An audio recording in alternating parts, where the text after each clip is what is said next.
would be teaching you the difference between faith and believing.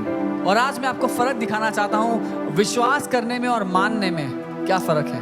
And when Lord opened my eyes to this, I was blown away because I also used to think that faith is believing. और जब प्रभु ने मेरी आंखों को खोल दिया तो मैं हैरान हो गया, क्योंकि मुझे भी लगता था कि विश्वास करना और मान लेना एक ही बात होती है. And that is the reason why so many Christians believe that they are healed by the stripes of Jesus but are still dying with their sicknesses. और इसीलिए बहुत से विश्वासी मानते हैं कि यीशु के कोड़े खाने से वो चंगे हो गए, लेकिन फिर भी अपनी बीमारियों में मर जाते हैं. They believe that Jesus became poor so that by his poverty we might become rich, but still are not able to pay their bills.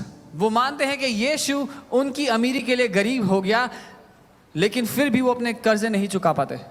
So today I want to tell you, let nothing distract you from hearing this word. इसीलिए मैं आपसे आज कह दूं कि आज कोई भी बात आपके ध्यान को भटका ना पाए वचन को सुनने से. Be prayerful, don't be distracted. Know this, that every revelation that comes from the word of God cannot be taught. You have to catch it. It is caught and not taught. You have to catch it and make it yours.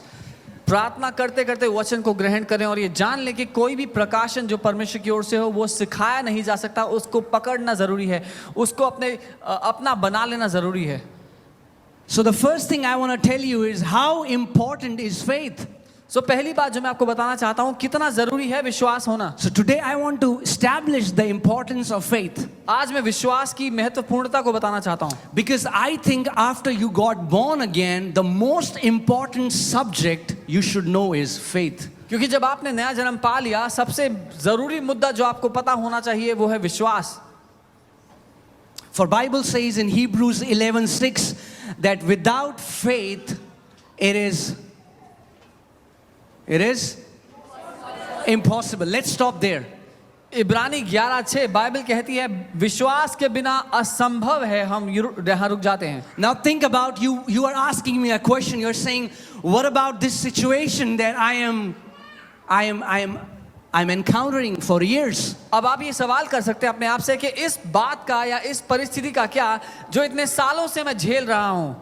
And I would say without faith it is impossible. और मैं कहूँगा विश्वास के बिना वो असंभव है. Whatever your question is, the answer is without faith it is impossible. आज चाहे आपका सवाल कुछ भी क्यों ना हो, जवाब यही है, बिना विश्वास के वो असंभव है. Are you getting what I'm saying?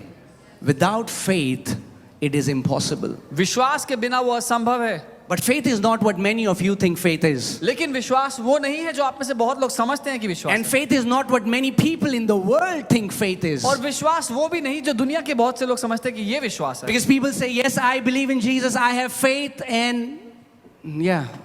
क्योंकि लोग कहते हैं कि हाँ मैं यीशु पे भरोसा, मैं यीशु पे विश्वास करता हूँ. So how important is faith? तो विश्वास कितना जरूरी है? For without faith it is impossible to please God. बिना विश्वास के ये असंभव है कि कोई परमेश्वर को प्रसन्न कर पाए. And if without faith it is impossible to please God, then I want to know how faith operates. और क्योंकि अगर बिना विश्वास के परमेश्वर को खुश ही नहीं किया जा सकता, तो मैं सीखना चाहता हूं कि विश्वास को काम कैसे लाना है, विश्वास को इस्तेमाल कैसे करना है. Because majority of people think that it's the fasting that pleases the Lord. क्योंकि बहुत से लोग ऐसा सोचते हैं कि उपवास है जिसके द्वारा परमेश्वर प्रसन्न होता है. It's the long prayers that please God. वो लंबी प्रार्थनाएं हैं जिसके द्वारा परमेश्वर प्रसन्न होता है. It's the Bible study that pleases God. वो हमारा बाइबल को पढ़ना है जिससे परमेश्वर प्रसन्न होता है. It's coming to church that pleases God. या शायद कलीसिया आने से परमेश्वर प्रसन्न होता है. But the Bible is saying, if you believe the word, Bible is saying there is only one thing that pleases God, and that is faith. लेकिन वचन जो कहता है अगर आप वो मानते हो तो बाइबल कहती है एक ही बात है जिससे परमेश्वर खुश होता है और वो है विश्वास के द्वारा. That means you can do all of these things as a Christian ritual and you will not be able to touch the heart of God. इसका मतलब आप ये सारी बातें, ये सारे काम मसीहों के रीति रिवाज के अनुसार कर सकते हैं बिना परमेश्वर के दिल को छुए हुए. And that's why we have the answer